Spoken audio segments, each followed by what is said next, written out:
Moving now to Prayagraj, where the Mauni Amavasya Snan will take place at the Mahakumbh tomorrow. Devotees have started reaching Sangam ahead of the Amavasya Snan. The UP government is now expecting close to 10 crore devotees over the next 48 hours. Mahakumbh is gearing up for the Mauni Amavasya Snan, which will happen tomorrow. UP government so far is expecting close to 8 to 10 crore devotees over the next 48 hours. My colleague Gaurav Sawant is present at the Mahakumbh, getting us all the details. Gaurav, I'm sure, as you would be seeing, devotees have started trickling in not just from across the country, but globally. This is as big as Sanatan can get, and we are seeing how devotion is pulling people from across the globe to the Mahakumbh.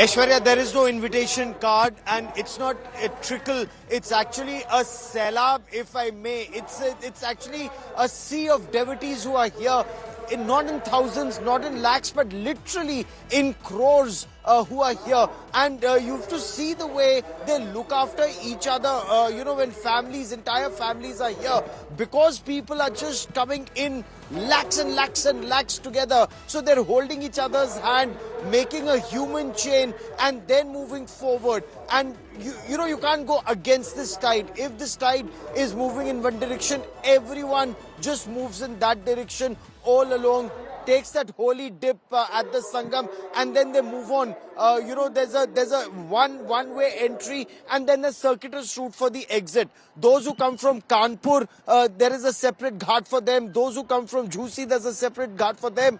Those who coming from Banaras, separate ghat, so that people can be streamlined in such a way. So imagine all along river Ganga, Yamuna, and the mythical Saraswati, as they say, that the 12-kilometer long ghats have been made here. There are about 30 pontoon bridges, and the administration is using drones to keep an eye on movement of devotees from one side to the other. So a sea of devotees. There are various camps that have been set up all along this area, and in these camps you can then make out where people can spend the night. Imagine it was 8 degrees Celsius last night. It was really cold. It's windy. While there are multiple camps, but it's the strength of Astha. It's the strength of devotion that thousands and thousands were out in the open, sleeping in the open.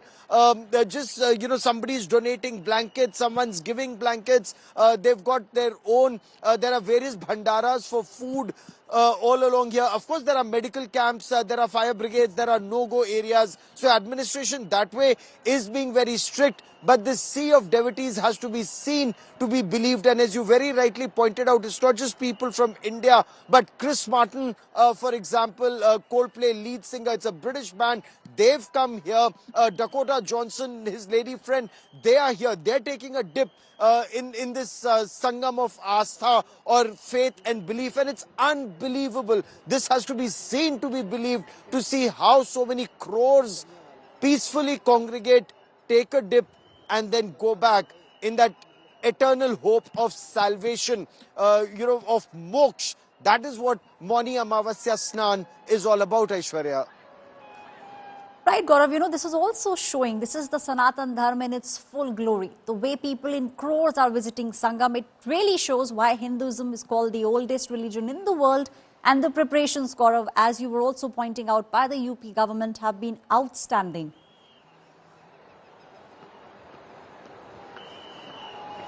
Well, preparations have been in place, considering, look at the number of people who are coming in, streamlining this movement anywhere across the world. So you've got Uttar Pradesh police, they've called in police forces from almost all over the state, the Central Reserve Police Force, the Rapid Action Force, the administration. They are here in numbers, and this entire Mela area has been split into multiple sectors. You split it in sectors and ensure people don't cross over from one sector to the other.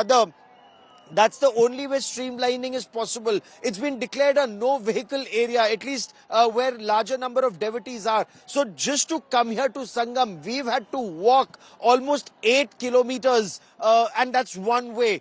Then you camp out there, and then early morning you're able to either take a dip or just be able to show you. We are also showing drone images of the number of devotees who are here.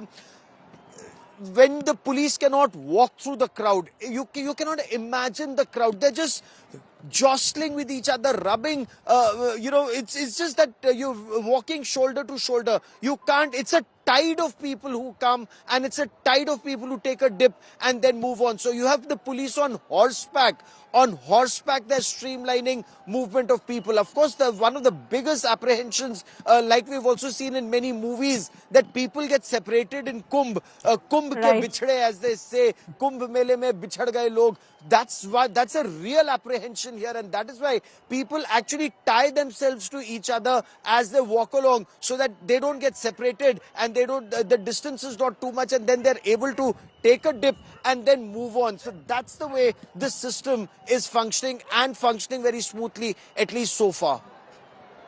Thank you, Gaurav, my colleague who's present right at the Mahakumbh, showing you what Sanatan Dharma is in its full glory. The preparations have been spot on.